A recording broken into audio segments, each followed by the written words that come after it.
Hey guys, I'm Laura from Lauralee Creative, and I'm so excited to be here with you for our last week of the Business Planning Challenge with Rising Tide and HoneyBook. So today we are talking about my favorite topic ever, and that is growth strategy. So this is what I specialize in, and what we're really talking about when we mean growth is systems and workflows so that you can work smarter in your business, not harder.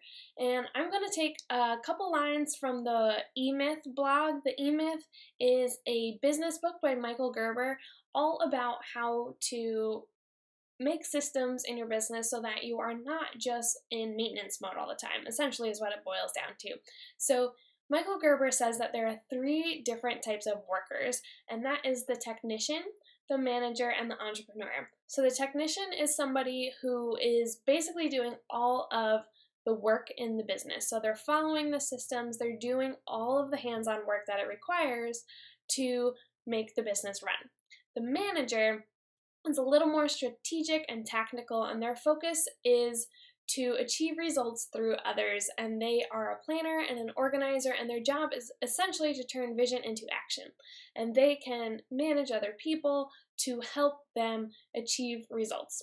The entrepreneur is basically developing a future vision of where they can take the business, and this vision is specific in terms of what the company does to serve others and what type of work the company does. So these are the three different types of workers, as Michael Gerber puts in the E-Myth, and I want you guys to think about which type of worker you are, and it's okay if you are all three. Of course, we have to do hands-on work in our business, but I also want you guys to consider what it would look like for your business, and even if it's something that you want for your business, to come into that manager role or even that entrepreneur role, because his definition of an entrepreneur is definitely a little different than most of ours, which is just, I am an owner of a small business, and that's what it means to be an entrepreneur. But what it really means to be an entrepreneur is to be developing and driving a vision for the future. So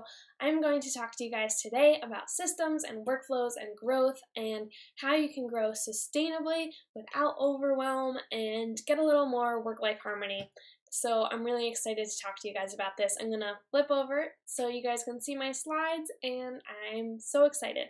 And a quick note, I just wanted to say thank you for all of you for joining this challenge over the last 3 weeks. I've had so much fun bringing you this content, and I can't wait to see what you do in your business with all of this. So without further ado, I will flip over to my slides.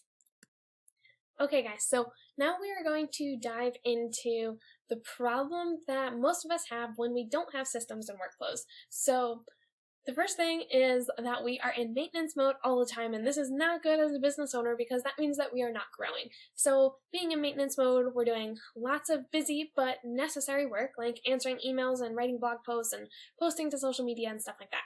So that is one of the big problems. And with that, we have no time to manage all the things because I don't know about you guys, but it feels like there are about a billion things that we need to be good at when we decide that we are going to run a small business. We need to be good at social media and client communication and marketing and bookkeeping and accounting and all of the things. And when we don't have systems or workflows in place for any of these things, we tend to reinvent the wheel every single time, which is a waste of time, and then we become super overwhelmed, super stressed out, have anxiety, all of the things. So these are really, really big problems. And I personally, when launching Lauralee Creative, I did not have systems in place for the growth that was going to come. And I was literally panicking every time I got an inquiry for a new client because I had to reinvent the wheel and make up new pricing and make up email templates and stuff like that, and they weren't templates. That was the problem. And so I didn't have a system or a structure in place to follow. So I was really, really overwhelmed. And I was taking up way too much time to do what was required of me. So now that I have systems and workflows in place for my photography business and for Lauralee Creative, there are so many benefits, and I'm really excited to share some of mine with you because I hope that you will see that these benefits are possible for you too. So one of the things that I have been able to do now that I have systems and workflows are take days off, which was really unheard of, especially in the middle of busy season. So I'm able to take days off now. I can go on vacations without bringing my laptop. That was the thing. I used to go on vacations and just bring my laptop and sit on the beach and be on my laptop all the time, and now I don't have to do that, and I have time, so much time now, to do things I want. So I flipped a house with my boyfriend last year. I helped him. He did most of the work, but I was able to actually go over there and help him and knock down some walls, and I'm able to go on brunch dates and read and sleep. I know that's something that tends to go out the window when we become a small business owner, so I'm sleeping at least 8 to 9 hours every day, going on date nights. I have tons of time to sit by my fire pit, which you will get to know this about me, but it is my favorite place in the world, and all of this has actually turned into a 6-figure service-based business. So I want you guys to know that even if you are not an online business owner, like a digital business owner selling courses and stuff like that, it is still totally possible to have a 6-figure service-based business as well, because that's what I have been for the last couple of years. So now we're going to dive into client workflows. So with a client workflow, these are the things that every workflow should include. And in the workbook, we're going to give you space to actually create client workflows, and I'm going to include important headings and stuff like that that are on this slide that you can go through to start creating a workflow.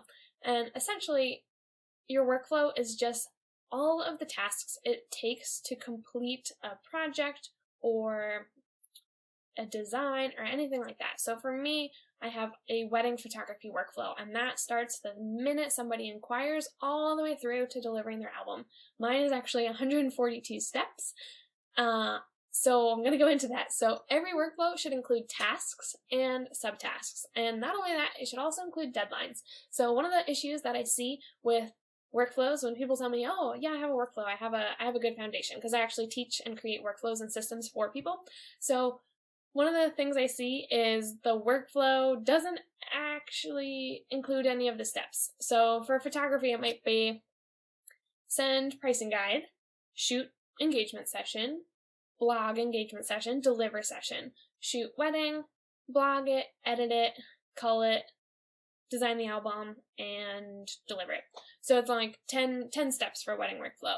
But what about opening your blog post, or opening your blog platform, creating a new post, titling it using SEO tactics, selecting a category, keywording it, selecting a featured image, writing your social media captions? There are like 20 things that go into just the blog post portion of it. So what people don't tend to do is put subtasks into the workflows, and that is what the really, really important thing is to include in your workflows, because opening my blog platform and creating a new post, that takes me 2 minutes. And what I did in those 2 minutes was build momentum. And I'm able to, even if I have 5 minutes of free time before I'm going to take a lunch break or something like that, I can do one of these tasks, because subtasks tend to be things that are taking me anywhere from a minute to 10 minutes, maybe half an hour at most. So it's not like I need to find an entire pocket of time to do this larger task. And that's what I'm going to say tasks are. They are larger things. So we're really breaking, our tasks are like the sections. So like blogging a wedding, that's a section. And obviously this pertains to every type of business, not just photography. I'm just using that as an example. But the task might be the section, and then the subtasks are everything you do to complete that section. So those two things are hugely important when it comes to workflow. And then what's even maybe more critical is having deadlines. So not having a never-ending, like, indefinite deadline is really important, because I think it's kind of just like a psychological trigger that when we see a deadline, we are going to work towards that. So in my photography workflow, just using this as an example because it's really all figured out, I have tasks that are due 1 day after the wedding, and 2 days after the wedding, 3 days after the wedding. So I always know what I'm working towards, and then I can be done for the day if I finish all those tasks. So deadlines are super important. Another thing is email templates. So once you have your tasks and subtasks and all of that stuff, you also want to include your email templates that you're sending. So if somebody is inquiring with you, the first email you're going to send is obviously a thank you for inquiring, and here's a little bit more about my services. And then this is going to amaze some of you and freak some of you out probably, but I have 142 email templates, I think, in my HoneyBook, and that is for my mentoring clients, my workflow clients, weddings, brands, engagement sessions, everything. So I have email templates for every single part of the client process so that I'm not bogged down by emails, because I don't know anybody that likes emails. So I created tons of email templates that I was writing over and over and over again, and once I figured out my workflow, I was able to figure out where those happen in the process. And I'm actually going to show you later how I use HoneyBook to do this, but really, really cool. So have email templates in there, and then some of the sections that I think really kind of pertain to no matter what type of business you are is these are like the sections of the workflow. So these are maybe like the tasks. So inquiry and follow-up is a section, onboarding and client education, vendor communication if you have to work with any other vendors for this type of project or task or something, pre and post project work, offboarding and asking for a testimonial, sending questionnaires, collecting payments, and sending brochures. So those are all the parts of the client workflow, and again, in that workbook there's going to be a little more in depth about this, and it's going to give you some space to start creating your client workflows. So once you have these, we're going to talk about sustainable systems you need in order to grow. So these three things, to me, are task management, client management, and time management. Okay, so now I want to talk to you guys about task management, and I have a digital and paper combo, and I totally geek out about task management, which is a good thing because this is what I teach, but I use HoneyBook for all of my client-related tasks, and I'm going to show you guys later my workflow in HoneyBook. So I have my client workflows built into HoneyBook, and they are dynamically created, which is it's so cool. So I use HoneyBook for all my client-related tasks, and then I use Asana for all of my non-client-related tasks. So those are more internal projects that I'm working on, if I'm working on updating my website, my blog posts, my newsletter, stuff like that. So I use a combo of those two, and then what I actually do is take all of my tasks and I put them into a planner. I actually use this daily business planner, daily greatness business planner, I should say. And I basically take all my tasks for the day and I put it into there. And then I do like weekly check-ins in there. So I like having things in both. I plan out everything digitally and then I put it into the planner because I think the planner is just less noisy and I don't see 20 tabs going on. But I don't do that for client work. I really only do that for the internal work. So I use HoneyBook for all of my client-related tasks. And then what I do into Asana is I brain dump literally like everything. Everything in my brain goes into Asana into a master list. So like I said, any non-client project tasks outside of HoneyBook go into Asana. And then client projects are all in HoneyBook. And I'm going to show you that after I get through these next couple sections. So the next type of system is client management. So as I mentioned, my workflow and task management is in HoneyBook, and what's really cool about this, again, I'm going to show you, I'm so excited, is that tasks are dynamically created in the task management tool. And what this means is that nothing is falling through the cracks, and I have the ability, and you have the ability, if you use it, to manage dozens of clients at one time with ease, because the task management section and the tool in HoneyBook is telling you exactly what you have to do for every client at any given time. And this allows you to do work faster, especially if you have your email templates in there, and you can automate things. And what's really cool is that the pipeline shows you what every stage of the project is in, and this really allows you to be proactive versus reactive. And I'm going to actually show you guys my HoneyBook because it is all set up and it's really super cool. Okay, so this is the back end of my HoneyBook, and I could probably go on forever about the workflows and task management here, so I'm going to try and keep it short for you guys. But essentially, if I went up to Tools and I went to Workflows, this is the screen I would see, and you wouldn't see any of these here if you didn't have workflows, but I have built my workflows, like I said, for all of my client work. So weddings, engagement sessions, brand sessions, Fire Pit sessions are my one-on-one mentoring to help people with workflow and systems. Wedding albums, workflow and systems client, which is I actually am inputting workflows for you. And these are all my workflows. So if you go into a workflow, then you're going to see that I have four options of things to do. I can either create a task, and this is essentially something that happens outside of HoneyBook. At least for me, that's how I set it up. So if I am, like I said, opening my blog platform or titling my blog with SEO tactics, this would be a task. Sending an email, this all happens through HoneyBook because HoneyBook allows me to keep all of my email templates in there. questionnaires and brochures also happen within HoneyBook.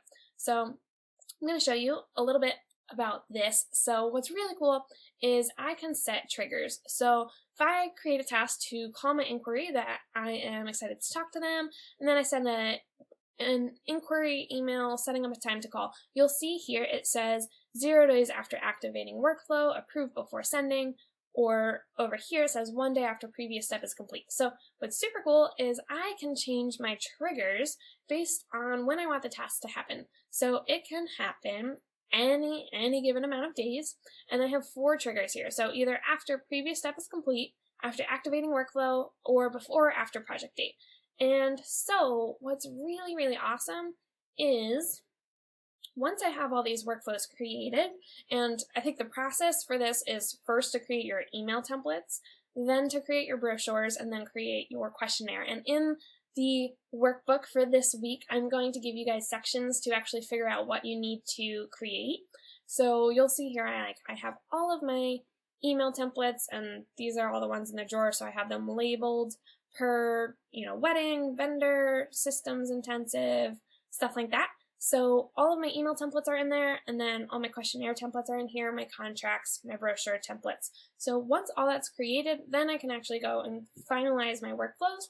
Now once the workflows are finalized, I can go into my task management, and this is where all of the things that I would need to do today, some of these are waiting and overdue, so you'll see overdue tasks and you will see tasks that are due today, and then if you need to approve something like an email, it'll just say approve before sending. So I can actually literally go in and hit view. I'm going to hit that one more time, view, and then this is an email that I'm sending to a couple that just booked of a questionnaire that I want to send them. So all I have to do is hit approve and send out, and I'm actually going to send it.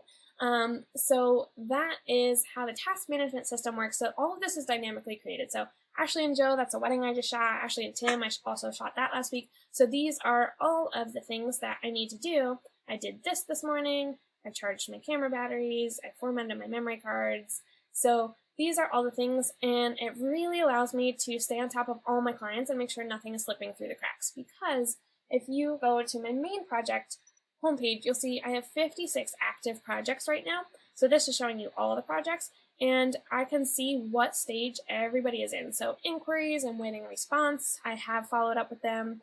I did a second follow-up, sent brochures, met with them, sent a proposal, retainer. This is planning. So for me, this is everything that's pre-event, and all of these are customizable. So you can just hit this customize button and pick what you want your pipeline to look like. For me, post-event workflow makes sense for photography.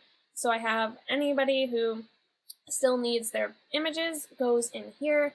My fire pit and workflow clients all go in here. Album clients go in here, and then completed goes in here. And then from here, I am able to archive, or I can actually click on somebody and I can say, do not track on pipeline, which means they won't go into archive in case they still have payments due or still have workflow tasks due. Like for me, wedding clients just get untracked in the pipeline because I have tasks to wish them a happy anniversary 1 year later, but I don't want them to be showing up in my active projects because it's really not that active anymore. So I can just go here and say, do not track on pipeline, and it won't archive them and make them grayed out, but it will not track them up there. So that is the back end of my HoneyBook. I'm going to go back over to my slides now and talk to you guys about time management. So time management, I love this quote that I read last year, and it's down here. It says, are you being productive or are you just being busy? So I think that as entrepreneurs and really just anybody, time is our most valuable thing that we can it's our most valuable asset. So we need to be really intentional with how we are spending our time.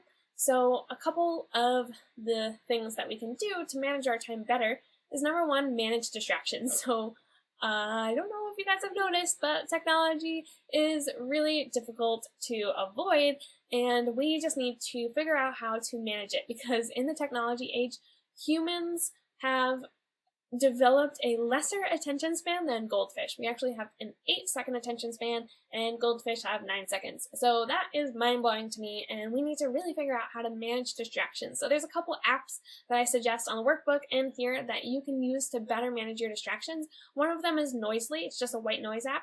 Putting Do Not Disturb on your phone, that's a really easy one. Using the Forest app, it grows a tree while you are working, like it's an app on your phone, and once you hit go, it starts growing a tree, and then it yells at you if you try to close out of the app and use your phone for something else. Freedom and Self-Control are other apps that you can actually block websites with self-control, and you can say, don't let me go on Facebook or Instagram or Pinterest or YouTube for the next 4 hours, or even email. I mean, that is really a great website to block for yourself for 4 hours if you want to have a focused work time. So I want you guys to just think about if you are being productive or just busy, because our time really needs to be intentional so that we can spend it with the people we love, doing the things we love, and not just being busy, because I think we are in a society that glorifies hustle and it glorifies busy, and I want to encourage you guys to actually be intentional with your time and not just be busy. So with that also comes no multitasking, because I will tell you guys a fun fact. If you multitask, one, you're not good at it. Mostly, I shouldn't say that. Only 2% of the population can actually multitask. So our brains are meant to only focus on one task at a time. And if you are trying to multitask, you are actually losing 40% productivity. So in a 40-hour work week, that is 16 hours that you are losing to attempt to multitask. So really not that possible. So after we learn to manage our time, I'm just going to lastly talk to you guys about having templates and the importance of that. So I showed you guys the back end of my HoneyBook, so you see all the templates I have, but reinventing the wheel every time you get a new client or a project is a waste of time, in my opinion, to put it bluntly. So I think that you guys should have templates for everything. And this could be emails, questionnaires, proposals, brochures, contracts, social media graphics, blog post templates, newsletter templates, and lastly, workflows. There's probably a million more templates that you can create, but these are some of the really big ones that I use in my business that I encourage you guys to start utilizing in your business if you don't have them yet. So in the workbook, I'm giving you guys sections to write out what email templates that you need to create and what questions you get the most of. So questionnaires you need to send, proposals, contracts, all that stuff. So I'm giving you guys space in the workbook to do that.